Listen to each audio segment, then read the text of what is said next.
Whakaalawhalahi atu hane hada tōlua da walatala tutupu ke lata ia moe whiawhi nei.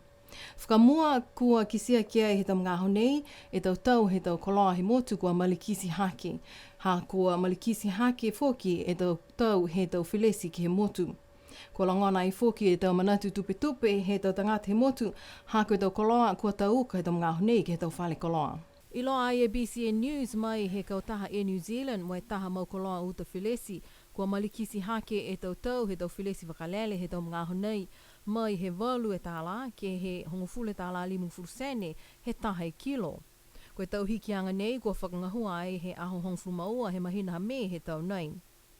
Talahau mai e mau koloa uta whilesi, koe ka manako ke ta mai koloa ke he whilesi wakalele, koe lauka ni he whakaonga osi e tau matapoko he tau puha koloa, ha koe mena ka tosi e mamafa, kai lahi ngasi puha ni whakaonga, koe uta ni e kautaha whalau wakalele ke he mena ni lahi.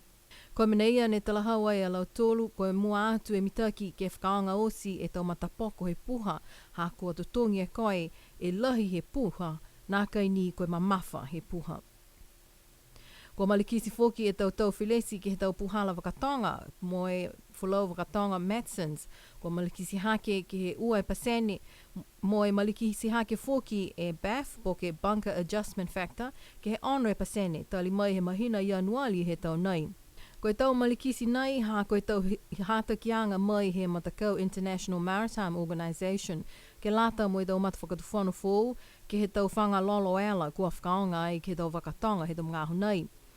Ko e tau whanga lolo ela low sulfur mo e tau uka foki. Koe mena ne tupu, ha koe tau malikisi he tau whilesi nei, kua malikisi hake foki e tau koloa ki he tau whale koloa he motu. Kua tau uka he ngaho nei mo e kua tupe tupe e tokalonga he tau tangata he motu. Talahau mai e takitaki he Pisinisi Swansons ko Amanda Peter, ko e hiki la ia foki e tau tau he tau koloa halau tolu. Ko e tau malikisi whakahiku ne whakangahua e Swansons he tau uawhi hongfu maono, kai mai longa foki e tau hikianga ke he tau koloa, ta mai he tau motu i whafo, ne kua lauia e supply chain ha koe ngangao COVID hongfu mahiva. Pehea ia, koe whalua tau koloa ta mai whakahako ni mai he tau whale ne tālanga ai, tunga e Fonterra. Si ka pehe kua nākai maua ai mai he whale ia, tō whakatau mai e lau tolu he tau whale supermarket tunga e Countdown mō Gilmore's, ha kua nākai mai ki e lau tolu ke whakatau whakahako mai he whale ne tālanga paua ki ai. Koe mena ia ne kua malikisi haki ai whalu he tau koloa ki tau ngahu nei. I loa mo e longana foki e BCN News e tau tangata kua kono mo e tāla ha koe tau koloa kua tau uka. Kua kamata foki e tau whono he tau maanga ki e longona e tau manatu tupe tupe he tau tangata ha koe tau koloa tau uka. Taha foki e mau koloa he motu ne pehe, ko e pese ni he tau uka he tau whilesi he tau ngaho nei, kai manako ngaia ni e whalo tau whale kai he motu ke ota mo i ta mai e tau koloa ta haki mai he wakalele. Sinakai ni ko e tau whilesi, kai hahai ai foki e whalo tau tutongi lafi ki lunga, tunga e tau tutongi ke he tau whahinga hua i Nusilani mo e whalu foki. Talahau mai ia, nāka i lalohi e tau ota ko ta mai he wakalele he tau ngaho nei ha ko tau uka foki. Ko e ota whakalata ni ke lata mo i tau tangata kua manako mo e maike ke tutongi e tau koloa ko tau uka. Ka pehea ia, mitaki foki ni ke o viko ke kumi, ha ko e whalo a whale koloa ka tau uka e taha koloa kai tau muka muka ke he taha whale koloa foki. Kua kamatanga hua he ngaho nei ke he matawhanga i Avasele ke whakafōu ai e ramp. Ko e taunga hua nei, kua whakatupe ai mai he tau tupe lang matai he taha matakau UNDP, taha whakaholoanga ne he whahingoa ai koe small grants funding. Ko e taunga hua ke he matawhanga ke whakafōu e tau whunga simeni ne malona ai ke a whā ko tino he mataulu he tau nei. Ko e taunga hua nei, tā mata ai he matakau takitaki maanga ha Avasele, mo e whakatupe ai ke tau whakaholoanga nei he small grants funding. Lango matai ki ai e Officer Project Management Coordination Unit he whakatuwhano ke he tau tohiole halau tolu. Talahau mai e takitaki he whainga hua nei go Felicia Tālangi, koe tau tupe lango matai nei mai he small grants funding ke lata mo i tau matakau i whāwhoi whakatuwhano. Tunga e tau matakau takitaki maanga mo i whalu foki. Ko e tau tupe lang matai nei, kua whakamahino ni ke tau whanganga hua ke whakahangahanga mitaki e tau takatakai motu, mo e tau momui tangata he tau motu. Tunga e tau mena kua lauia ai e tau momui he tau tangata ha koe tau hiki-hikianga he matangi.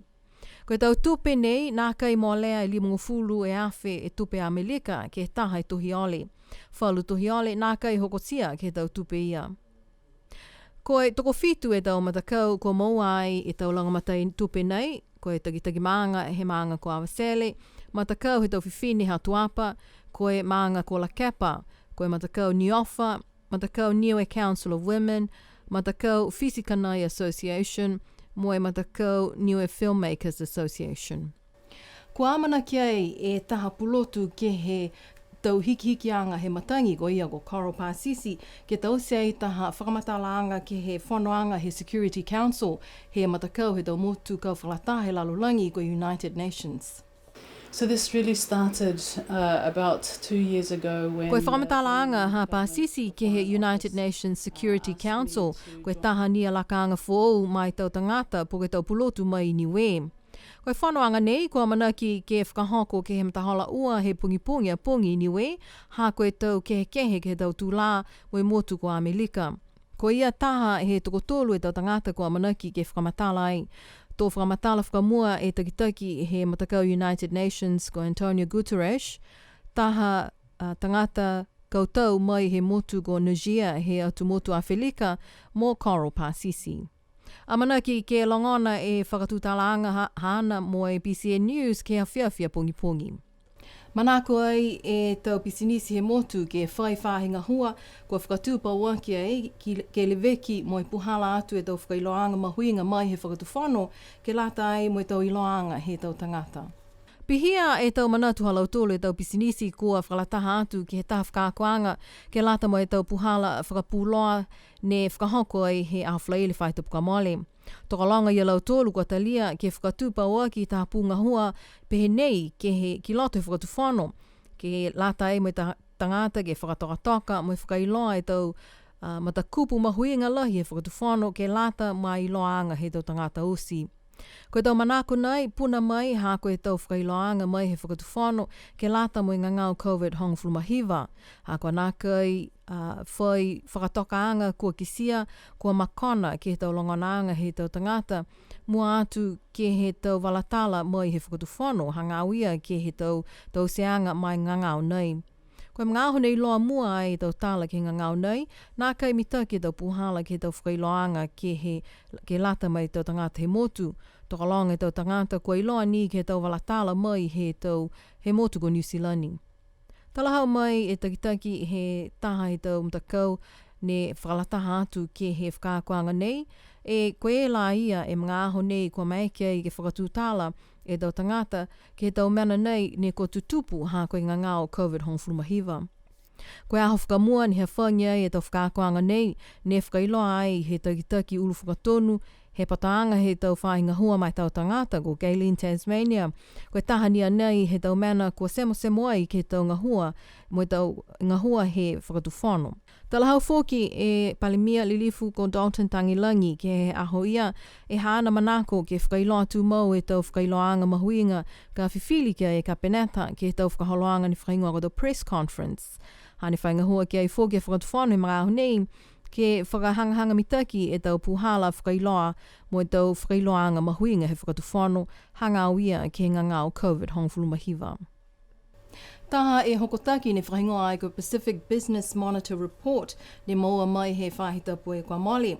Ko tuhia ai koe toko hivong fulu mawhai pasene he tau pisinisi Niue ne pehe koe mena ne ukalahi ki tau mga aho nei koe nāka i loa koe whiha e lewa he no nofu pehe nei e tau pisinisi ha koe tau puipuianga ke he ngangao COVID hongfulu mahiwa. Pia tau manatu kua whakakisi ai lau tōlu ke he tā kumikumianga ne tausi ai he matakau nei Pacific Trade Invest. Koe hokotaki ke whaakia nei. Koe hokotaki nei ke kumikumi ke he tau pisinisi he tau motu he Pasifika ke loa e tau lekua ke he kua lauia ai ke he tau pisinisi ha koe tau puipuianga ke tau whahi whenonga vēwa ke tau mga aho nei. Talahau mai e matakau kau whakalataha he tau pisinisi he motu ko e Chamber of Commerce e mahuinga he tau kumikumianga nei mo e tau hokotaki kua maike ke maua mo e iloa ai e tau manatu he tau pisinisi he motu. Pe he Chamber of Commerce ko fia lau tōlu he tau hokotaki pehenei mai he Pacific Trade Invest Australia. Ha ko kisia mahino e tau manatu he tau pisinisi i Niue si pihan foki mo tau pisinisi he Auto Pasifika. Ko e mena mitaki lahi ke whiutaaki e tau mena iloa mo e tau manatu halau tōlu mo atu ke tau ngaho uka nei ha ko ngā ngāo COVID hong fulmahiva ke langona ai e tau manako he tau pisinisi. Toko limu fulma ua e pisinisi Niue ne kua tali atu ai ke tau kumikumi anga nei. Si pia ha tau tōlu a tau wala tāla tutupu e lata ia mui a whiawhi nei, kia munuine pō, nono whā.